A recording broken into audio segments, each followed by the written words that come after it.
Welcome, dear friends, to Heart with Michael, a program for the bereaved community. Our purpose is to empower the community with information and support. Well, it's December, and time once again to break our prime rule, never date the program.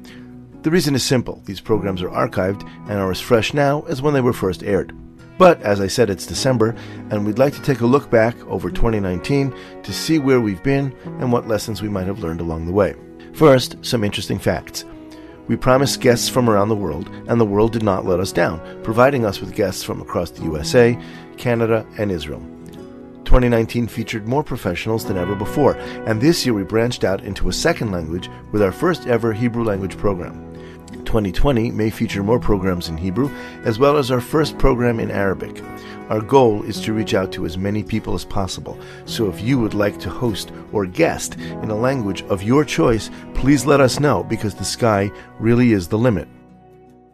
We opened in January with our producer and graphic artist, Nancy Jensen, in an episode entitled Release, Relief, and Peace. Nancy talked about how she continues on after the loss of her daughter, Jessica. Jessica had been sick all of her life, and so Nancy suddenly found herself not only without her daughter, but also suddenly without the work that had defined so much of her personal life in caring for Jessica. You know, for a while I did have guilt that I was moving on with my life and doing things that I never could do before. But one of my sons taught me something very important. Mm-hmm. After his sister died, it was like his time to live. Mm-hmm. Because of her anxiety, because noise bothered her, because of all these things of her being so sick the last few years of her life, my sons did not invite friends over. Mm-hmm. They did not have parties. And they didn't go out much. And so once she was gone, my middle son, who was going into his junior year of high school, he was like, "Mom, can we invite friends over?" I said, "Sure." "Really?" "Yeah, sure." "Are you sure?" And I'm like, "Yes, I would love it if you had friends over." Yeah. And he was like, "Wow, we can actually do this now." And they started having game night every week. And I loved it. We'd have up to 14, 15 kids here. That's great. Having so much fun. And at first I kind of felt guilty. But then I thought, you know what? They put their lives on hold. And Jessica is safe. She's happy. She's whole now. And I don't need to worry about any of her anxiety issues or medical issues. And it was wonderful having all the youth in my home having fun. So, yeah, he taught me a lot by doing that. February featured my boyhood friend Peter Pugliese, who I had not seen in 47 years. Some 10 years previous, Peter lost his wife of 20 years to cancer and was left to raise 2 teenage girls on his own. Just before the first broadcast, his oldest daughter married, and now Peter himself is on his way to marrying again. That's the kind of person she is. She knows that, she's not here to replace her. She's following her. Right. And there's a big difference, and it's not just terminology. There's a big difference because, for sure, like I said, there is no competition. Sure, you can't give up. You can't lose what you had, but you can have something new. Exactly. And we'll make new memories, and we're doing a lot. We're spending a lot of time together, and good. It's just great. I mean, if you would have asked me 10 years ago, would I feel this way about another woman and be in this kind of a relationship, I would have said you're crazy. Right. But I have moved on, and I have healed to a point where I understand this relationship, and I understand the relationship I had with Linda, and the two are mutually exclusive. It's not one against the other. It's that was then, and this is now. She'll always be with me. The relationship will always be with me. But, like my kids said, hey, I'm still a relatively young guy, and I shouldn't be alone, and it's great that I found someone that feels like me, and we can have that kind of relationship.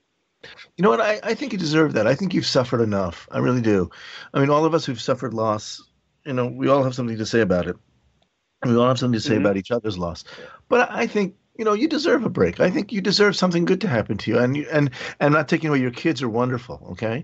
And your daughter getting married is wonderful, and your son-in-law is wonderful. But you deserve something for you. You deserve something. You just need that. I think it's totally okay. You're welcome. Thank you. I appreciate you saying that. In March, I spoke with Brittany Ramos and Julie Joiner, two bereaved mothers who found their own healing by helping others heal.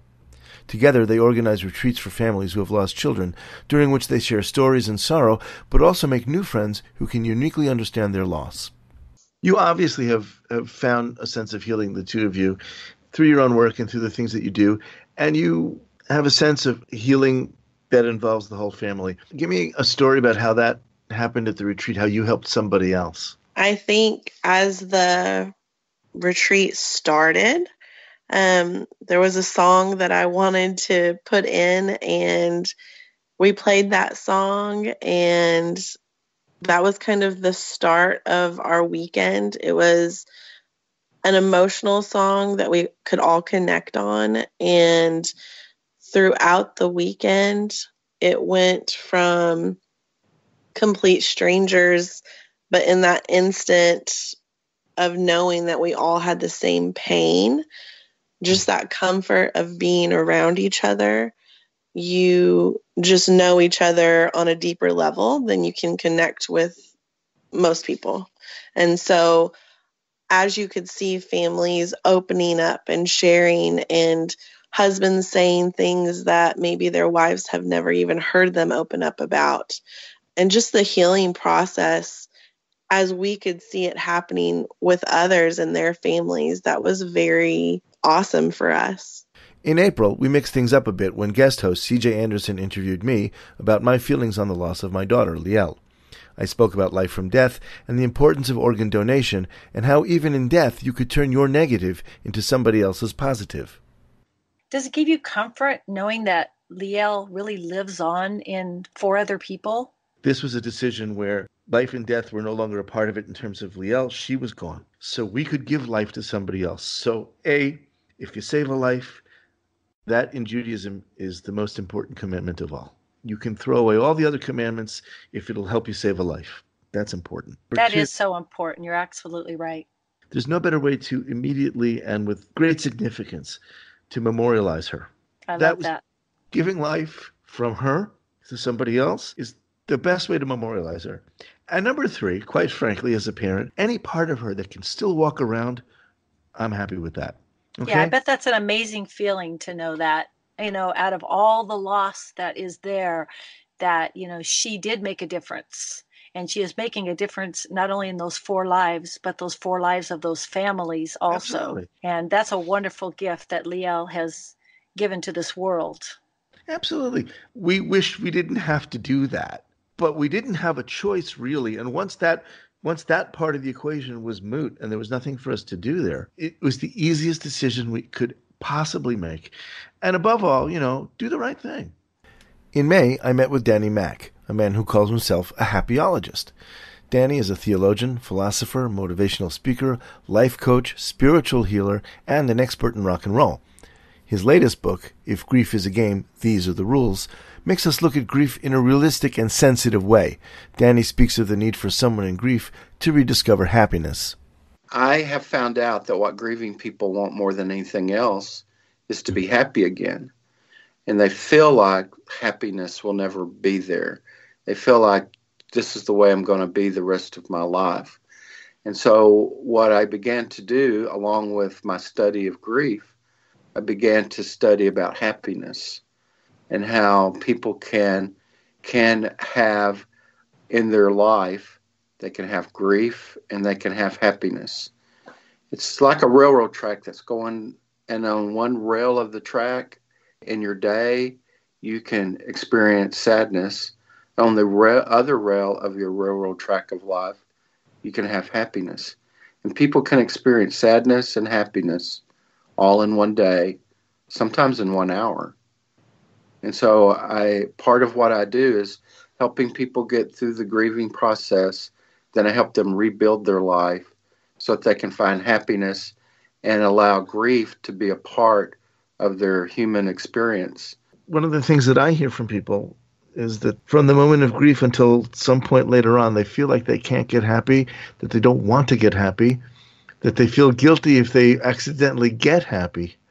So how do you do this? Do you bring them together the two concepts that you can at the same time experience both joy and grief, and that somehow from now on they're going to have to live together. How do you do that? One of the things that I do is I do grief support groups. And in the grief support group, having everyone share their experience and talk about their experience, it begins to normalize the grieving process. And then I slowly begin to point out to people they are already experiencing grief and happiness at the same time.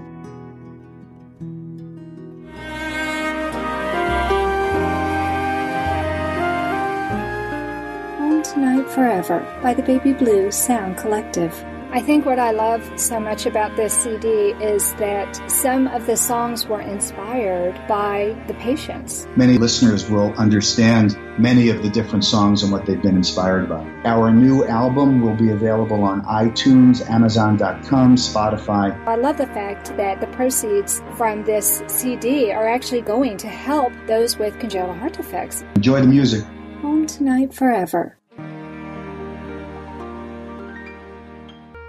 Hi, my name is Jamie Alcroft, and I just published my new book, The Tin Man Diaries. It's an amazing story of my sudden change of heart as I went through a heart and liver transplant. I can think of no better way to read The Tin Man Diaries than to cuddle up in your favorite Hearts Unite the Globe sweatshirt and your favorite hot beverage, of course, in your Hearts Unite the Globe mug, both of which are available at the Hug Podcast Network online store, or visit heartsunitetheglobe.org. You are listening to Heart to Heart with Michael. If you or someone you know would like to be a guest on Michael's program, please email him at michael@hearttoheartwithmichael.com. Now, back to our program. In June, we met with Chani Sidis from Haifa, Israel. Chani is a therapist who works with families who have experienced loss. Among her many techniques, she uses acrobalance to form trust between parents and children. Chani was also our first guest to do her interview again in Hebrew, extending the program's international reach. If all goes well in 2020, she will not be our last. I decided to start acrobalance as a therapeutic tool. In the regular sessions in my clinic with parents and children. And it was amazing because you want to be a fly on the wall when you hear about children and parents hearing for the first time that I'm an acrobalance teacher and I want to teach them some acrobatic poses.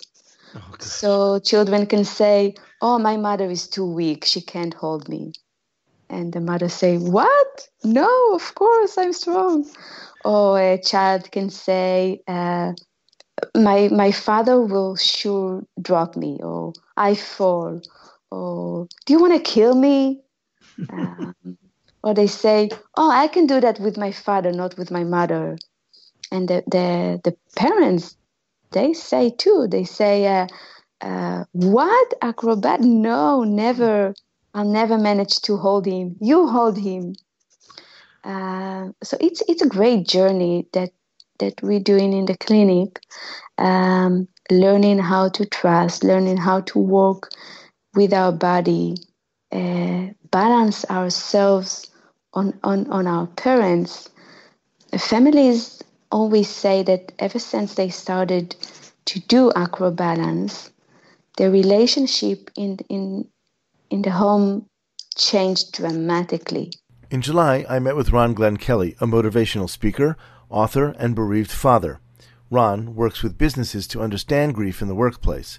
He shows that how we deal with grieving coworkers is critical to their well-being as well as to the business itself, and that the better a workplace understands the grieving employee, the easier it is to reintegrate into the work routine after loss. There is a huge economic factor. Right now, the studies will show you that there's over $100 billion in annual revenue loss due to the hidden direct and indirect costs of grief in the workplace in the United States. That's an astronomical figure. One of the biggest losses for business, whether it's here, whether it's there, is always going to be unscheduled absenteeism. Okay. Now, unscheduled absenteeism in the United States costs American businesses over $420 billion a year just in itself. But now the average bereaved employee is going to take an additional 30 days of unscheduled absence from the workplace just because of his bereavement or her bereavement. Now, why do they take that additional absence? Because they don't feel safe and comfortable in the workplace. It used to be a comfortable home, but if it's indifferent or even hostile to their grief, and you know as well as I do, when the mind is in trouble, the mind is going to seek a place of safety and comfort to process its trauma, is it not? Sure. So you wake up one morning and you're in a massive wave of grief.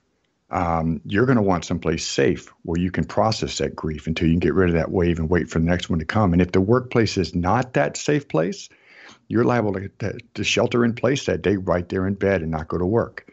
That's just one example of the direct costs of grief to the workplace. There's another study, and I'll be quick about this, another study where 25,000 bereaved active employees were interviewed. 85% of those who identified as managers said that after their loss for up to 6 months, they had major errors in judgment on the job. Wow. 90% of frontline workers who became injured, and these are all cited statistics, 90% of workers who became injured on the job after a loss reported that injury was directly related to their grief. Now you're talking about workers' comp rates. Now you're talking about general and liability insurance. You're talking about a number of factors there. Now you want to talk about a workplace that's hostile towards grievers, and you're talking about increased hiring costs and training costs and lack of production. In August, we spoke with Alden Solovy, a bereaved husband who writes prayers for a modern time. A prolific author, his prayers and poems have been used by religious leaders of all faiths, and his insights into the human psyche are something we can all learn from. There was part of me that felt that if I was too joyful, I was somehow taking away from my grief. We've all felt that guilt, yeah. Guilt wasn't exactly what I was feeling. It was more like a feeling that it somehow was not giving it the Hebrew word is kavod, the honor that the grief needed. And so it felt wrong to be happy for a while. That joy couldn't be fully experienced because somehow it diminished my grief. I don't know how to word that differently. The breakthrough was really understanding the truth of the matter is that I can hold joy in one hand and I can hold grief in another hand, and my joys don't take away from my griefs and my griefs don't take away from my joys. And once I had that breakthrough, I realized that I have experienced brokenness, but I'm not broken. Well, then I'm going to ask you to read another one that combines so many of these mixed feelings and these opposite forces within us that we feel from time to time. One of the hardest things to pass through after somebody dies is their birthday. And you have a birthday prayer. Can you share that with us? Yeah, thank you. This is called Birthday No More. It appears in my book called This Grateful Heart. And I'm going to read it in Amy's name. There's actually a blank line in this to fill in either the name of the deceased or the relationship with the deceased. So I'm going to read it in her name. This empty space and time in my heart is yours, dear Amy. It is the space for yearning, the space of memory, the day your light came into the world, a day of sorrow for what was lost, birthdays that will never be. This day touches the depths of my grief and loss. This day touches a wound and makes it new. God of generations, be with me and my family as we remember what was and what might have been. We miss you. In September, I spoke with art therapist Chana Sherebrin. Oftentimes, we speak of thinking outside the box, but Chana, in her group therapy sessions, takes the box and literally throws it away. Let's listen to her tell the story. And then what I do is I take a box of crayons, and I open it up, and I say, look at those. It's organized in here, whatever, the colors, it doesn't matter where they are, how they are, but it's in the box. It's fine. It looks okay. And then what I do is I take my hand and I give a big bang from the bottom, and everything flies. And that is really, and people have different reactions, and the reactions that people have are the same reactions that we all have for trauma. Sure. There is the fight, the flight, the freeze. You know, people are either getting up immediately and trying to get things together, or they're kind of moving back, or they're freezing, they're frozen to the point. And then after a little bit, it's they start putting things together back in the box. That amazes me. That part amazes me, that people get up in the middle and just start putting it back. You told me that in the pre-interview. But they do, because what is happening, you see the things on the floor, right, and you realize, because I don't do anything, I just sit there, and they take and they put it back into the box. And they're even looking, if they see that there is a space in the box, they look around. And sometimes I look around and I point at something that over there, let's see, I can see one over there, and they pick it up and put in the box. And they're very upset if they don't find, if they see that there is a space and they cannot see any more crayons. And we actually look around, and once they find it, they're quite happy, and they put it back, and it's in. And I look at it, and I tell them, I look at them and say, would you, is this okay? Does it look fine now? Would you like to change some things in here? You can, if it doesn't feel right to you, you can take some crayons and put them in different places and so on. And once they finish that, some people do, some people don't. I say, okay, is it fine now? And they say, yeah, fine. I was 5 hours old when I had my first surgery. Wow. The only advice I can really give someone like that is to be there for your family. This is life, and you have two choices. You either live it, or you sit in a corner and cry. I am Anna Jaworski, and the host of Heart to Heart with Anna. Join us on Tuesdays at noon Eastern Time on Spreaker or Blog Talk Radio. We'll cover topics of importance for the congenital heart defect community. Remember, my friends, you are not alone. If you've enjoyed listening to this program, please visit our website, heartsunitetheglobe.org, and make a contribution. This program is a presentation of Hearts Unite the Globe and is part of the Hug Podcast Network. Hearts Unite the Globe is a nonprofit organization devoted to providing resources to the congenital heart defect community to educate, empower, and enrich the lives of our community members. If you would like access to free resources pertaining to the CHD community, please visit our website at congenitalheartdefects.com for information about CHD, hospitals that treat CHD survivors, summer camps for CHD families, and much, much more. You are listening to Heart with Michael. If you have a question or comment that you would like addressed on our program, please send an email to Michael Liben at michael@hearttoheartwithmichael.com. Now, back to Heart with Michael. Chana returned to the studio for our October program, where she discussed her personal loss. She explained that whenever we face a new trauma in life, we must certainly relive and again resolve our previous traumatic experiences. You remember what I said about the crayon box. You Sure. put the box back together. It's Right. never going to be the same as it was before. Right, And so it's where- not. So But where do you get the need to go back and reprocess 40 years later? Did you? when you get a new trauma. Okay. And the new trauma is like giving the box again a bang from the back. Uh-huh. So everything spills out again. So everything you've done, you have to go through again. So you have to reorganize yourself. Wow. It's not necessarily everything you've done, but you know already, in a way, how to gather it up because you've done it before. Wow. So you're not new at it. So it's perhaps more familiar. It's like riding a bicycle. You never forget how to ride a bicycle. Right. But if you fall off a bicycle, you get back on and right, but there's that moment of rebuilding, sure. And if you fall again, you again have to remember how you got back on the bicycle again. But maybe it's a little easier. In November, we closed the year with Dr. Sandra Schatz, who works with grief and trauma in the American military.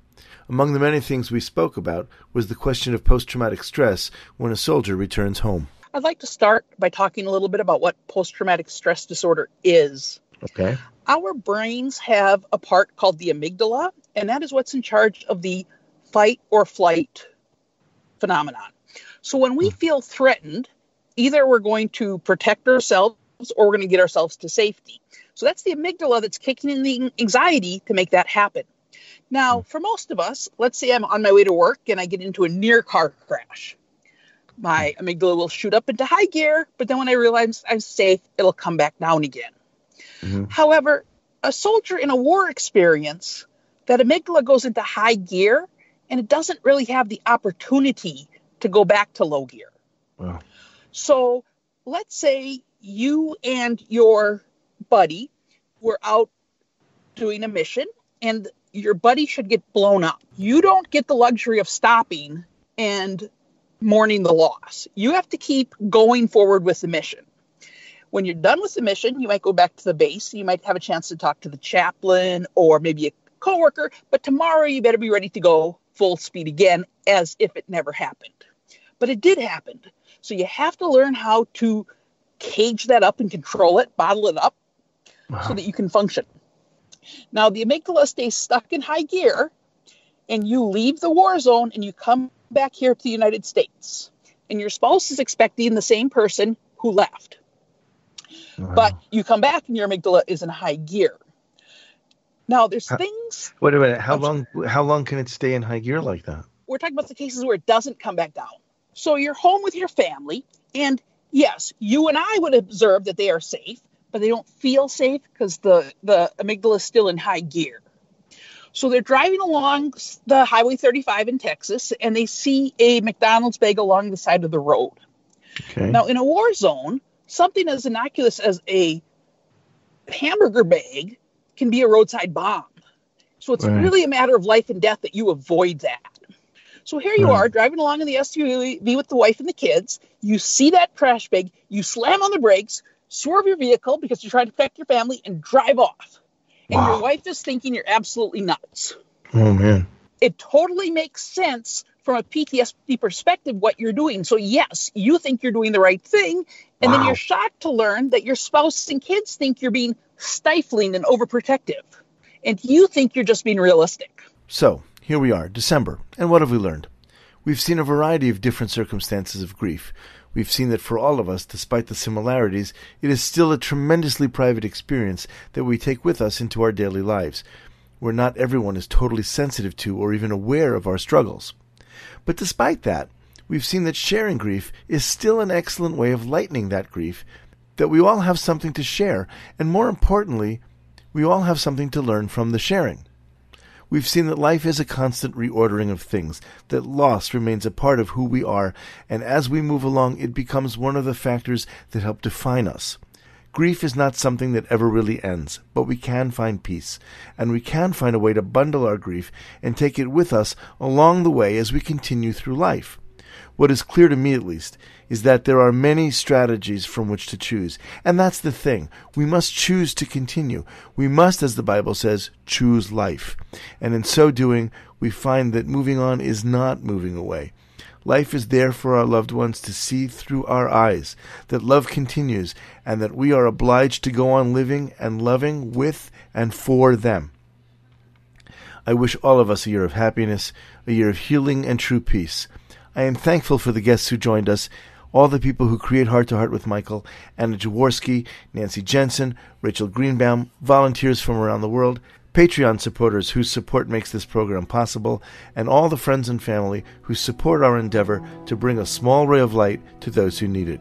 It is no accident that all of our team here is bereaved, for who else understands us best? I'm Michael Liben, and this has been Heart to Heart with Michael for 2019. Thank you for your time and support.